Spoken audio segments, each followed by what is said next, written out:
2021 के अक्टूबर में one page की हुकूमत क्यों बहरान का शिकार हुई? नवाज शरीफ को उनके चंद साथियों के मशवरे ले डूबे।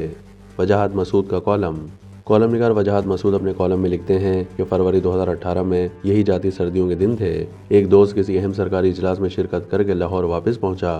फ़ोन करके एक कॉफ़ी हाउस में बैठने की दावत दी। मुझे दोस्त के लहजे से अंदाज़ा हुआ कि कॉफ़ी का कप तो महज बहाना है। दोस्त को दिल का बोझ हल्का करने के लिए किसी ऐसे साथी की तलाश है जिसे खबर नशर करने का होका ना हो। खबर की तरसील के लिए तो सहाफ़त में बहुत सी खिड़कियाँ मौजूद हैं। कॉलम मालूम शुदा हक़ाइक़ को तारीख के धारे में रख कर इसके इर्द गिर्द कुछ तितलियाँ बांध देता है। कॉलम रात के अंधेरे में होने वाली मुलाकात का इंकशाफ नहीं, अगली सुबह की कैफियत का बयान है। कारी की याददाश्त को गुजरे मौसमों के और आने वाले ज़मानों के इम्कानात से महमीज करता है।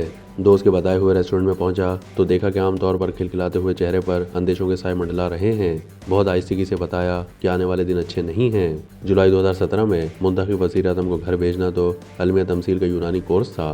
इस खेल का बुनियादी तज़ाद तो अभी सामने आना है। ज़राए इब्लाग और सिविल इंतज़ामिया को दो टोक पैगाम दे दिया गया है कि 2018 इमरान खान को वज़ीर आज़म बनाने का साल है और इस हदफ में कोई मुदाखलत बर्दाश्त नहीं की जाएगी।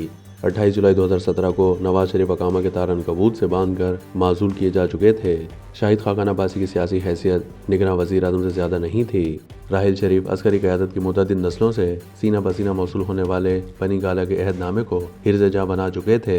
अक्टूबर 2017 में एक शिद्दत पसंद मजहबी गिरोह को फैज़ाबाद बुलाकर रियासती अमलदारी के परखचे उड़ा चुके थे।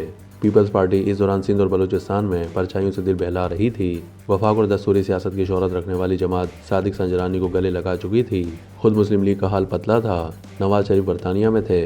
जुलाई 2018 में उन्हें सज़ा सुनाई गई तो वापसी पर गिरफ्तार करके जेल भेज दिया गया। सेनेट के लिए उनके जारी करदा टिकट भी मनसूख कर दिए गए। ये एक नया दो कौमी नजरिया था। रियासत धड़ल्ले से सियासी जमात को इक़्तिदार दिलाना चाहती थी। आज 8 फरवरी 2024 के इंतखाबात को फार्म 47 का बेचेहरा नारा देने वालों को याद नहीं कि 25 जुलाई 2018 की रात इलेक्शन कमीशन का RTS कितने घंटे ज़मीन बोस रहा था।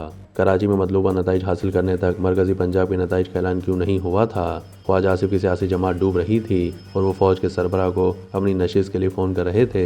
ननकाना साहब के एजाज शाह ने खुद तस्लीम किया कि नवाज शरीफ को उनके चंद साथियों के मशवरे ले डूबे। इन मशवरों की नौयत क्या थी और ये किसे नापसंद थे? सियासी रहनुमा और उसके रुफाका में मशावरत से इंतखाबी नताइज कैसे मुतासिर होते हैं? ये सब मामला एक बहुत बड़े सहाफ़ी ने 18 मार्च 2018 को एक तारीखी तहरीर में खोल दिए थे, जिसमें आइन के लिए बालादस्ती के बजाय अहमियत का लफ्ज़ इस्तेमाल हुआ और आइनी इदारों के बजाय रियासती इदारों की इस्तिलाह इस्तेमाल की गई। इस खेल का नुक्ता उरूज 26 जुलाई की शाम एक सरकारी एहलकार की जारी करदा ट्वीट थी। इस एहलकार ने अपनी सरकारी मुलाजमत में 2 ट्वीट ही तो किए थे। एक में मुंतखब हुकूमत के फैसले को रिजेक्ट किया था और दूसरी ट्वीट में अपनी एक तरफा मनसूबा साजी कामयाब होने की नवीद दी थी। जनूबी पंजाब के एक रईस के जहाज़ों में सियासी लाइव स्टॉक इस्लामाबाद पहुँचाया जा रहा था। नतीजा ये निकला कि 2018 में मईशत की शरह नमू 6.15% थी, जो 2020 में मनफी 1.27% रह गई। इस दौरान ज़राए इब्लाग पर गैर जमहूरी और गैर हकीकी प्रोपेगेंडे का एक तूफान खड़ा किया गया। मंजूर शुदा तजियाकारों की एक फौज खड़ी की गई। 2021 के अक्टूबर में वन पेज की हुकूमत इसलिए बहरान का शिकार हुई कि रियासती वसाइल और फैसला साजी पर काबिज जत्थे को यह अंदेशा पैदा हो गया कि बरसों की मेहनत से तख्लीक करदा कारिंदा अब इख्तियार के हकीकी मराकज़ में नकबज़नी करना चाहता है। मुतलकुल इनान इक़्तिदार की बुनियाद सिर्फ 2 टोक इक़दाम होता है। 10 अप्रैल 2022 की बुनियाद अक्टूबर 2021 में रख दी गई थी। मुश्किल ये है कि 1958 से इस मुल्क में जमहूरी धारे को इस कदर कमज़ोर और मफलूज किया गया है कि आज पाकिस्तान में जमहूरियत पर इत्तेफाक राय ख़त्म ही नहीं हो गया, बल्कि रियासती बयानिए की मज़ाहमत करने वाली अक़लियत मज़ीद कम होकर एक मुख्तसर गिरोह रह गई है। 2008 से 2020 तक रायमत तश्कील करने वालों ने तो फसल काटी है जिसके बीज 1978 में बोए गए थे। इमरान खान की मकबूलियत इत्तेफाक या हादसा नहीं है। हमने बगूले काश किए हैं जिनकी जद में पलने वाली कौम तारीखी फरामोश करने की इज्तिमाई नफ्सियात का शिकार हो चुकी है। इसे मईशत से कर्ज है और न खारजा पॉलिसी से।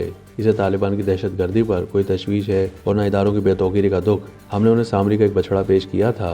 अब इस मौजज़ाकार और दयानतदार की साहिराना धुनों का जादू फैसला साजों के सर चढ़कर बोल रहा है।